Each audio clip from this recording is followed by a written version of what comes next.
Hello, my name is Margo McClimans. I'm an executive coach and a leadership development trainer, and I'm talking to you today from the Beijing airport. I'm a business traveler, as many of you are. So the skill of influencing is becoming ever more necessary and important for managers and leaders to sharpen. So of all the work that I've done on that, I've boiled it down to three kind of key points, three main things that you can keep in mind if you want to increase your own influencing skills. And that is to be clear, be curious, and be open. So I'll talk a little bit about why are those things helpful and a couple of tips and pitfalls to watch out for. So it's important to be clear not just to the other person, but also for yourself. It can be very helpful just to take a few minutes to actually write down what is your influencing goal. What is it that you want? And what is it that you're willing to compromise on or give up?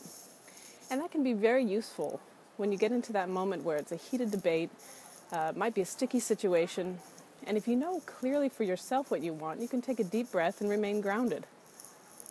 The other half of that coin is the other person can appreciate you being clear as well. Many times when we're unclear of what we want, we tend to be indirect, especially in situations where we don't know for sure if we have the authority or we're feeling a little bit insecure. We tend to use too many words. So being clear can be helpful for yourself, but also for the other person to understand what is it that you need. Be curious. Now that may sound a little unusual because a lot of times people coming to me say, I need to be a better influencer, therefore I need to be a more eloquent speaker. I need to have better arguments. I need to be more convincing with the way that I speak. But actually, the more and more we want to influence, the more and more we need to learn how to listen. Because the person who knows best what it's going to take to influence them is that other person, not us. We can make all sorts of assumptions and theories and use beautiful logic to convince the other person. But at the end of the day, it's that other person that knows exactly what it'll take. So some easy ways to be curious, some simple questions that you can use in almost any situation would be things like, what do you need to change your mind? What do you believe will happen if you take this new position? What do you believe is true about this? What's important for you about this current position or about your current opinion?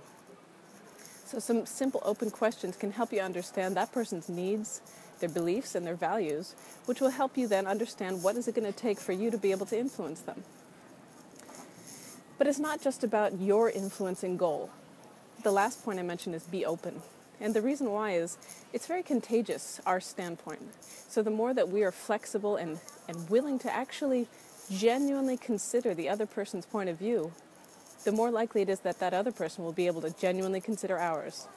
If we're rigid, chances are that other person will become rigid as well.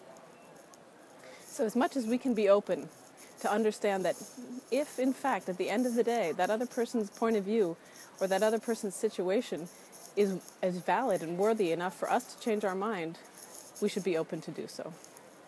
So I wish you all the best, and I hope that influencing goes well for you, and keep in touch.